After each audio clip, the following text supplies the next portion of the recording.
This is not easy. I've done this twice now. It screwed it up twice. So let's try it one more time. I started a thread about clear your gun with 409. And I want to focus on which part to really, really clean. At least on a 390. Right around that silver button. Okay, I hope you can see that. Now, this is what it looks like inside. On the other side of the silver button is this silver stuff here. There's a little plate and that little thing. It moves if you push this button. If you push the button, it pulls that in. See? That's important when you go to take the trigger assembly out. You have to push the button in so it pulls that in, and then you could pull the trigger assembly out without damaging anything.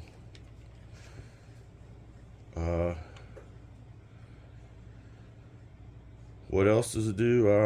I'm not sure what all, but this part gave me the blues when it was dirty and gunked up.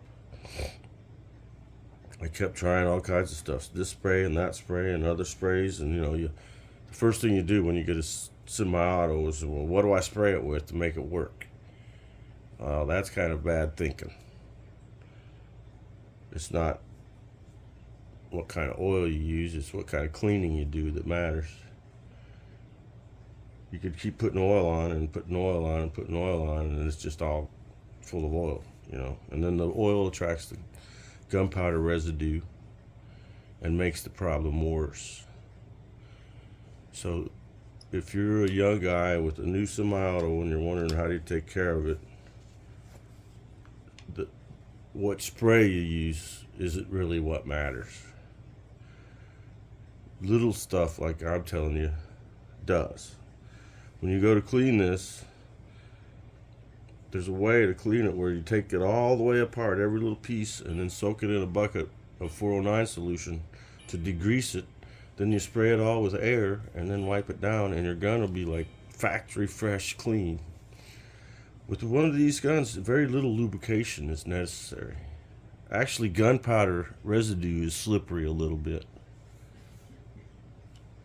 Like graphite, so to speak. It's not graphite, but it's a little bit like graphite, and it'll lubricate your gun a little. But at a certain point, it's just too much, and it just gunks up the works. My button thing was all gunked up bad.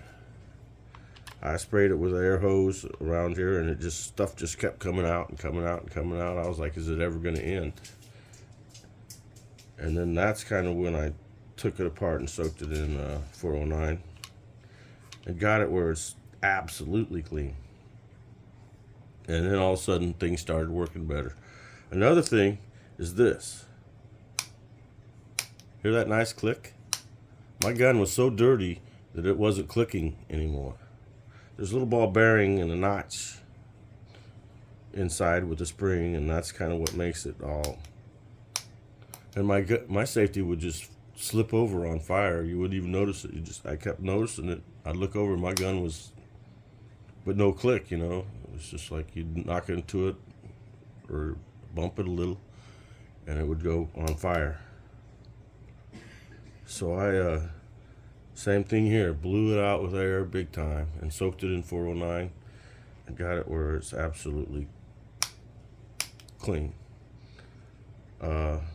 If you hunt outdoors in the woods where it's really dirty and filthy, and you're driving your boat out through trees and it gets full of sticks and leaves and crap, and it's dirty. There's nothing clean about a duck blind, at least not the ones I use. They're pretty filthy, mousy places with snakes. Well, have a great day, everybody. I hope you understood what I was trying to teach there. I'm not very good at this, but use air on your shotgun if it's a semi-auto, and clean out these little places, and it'll work way better, and you won't have troubles. Keep it clean, guys. That's what matters. You're not going to fix your gun with a spray can. It's about keeping it clean. Have a great day. Bye-bye.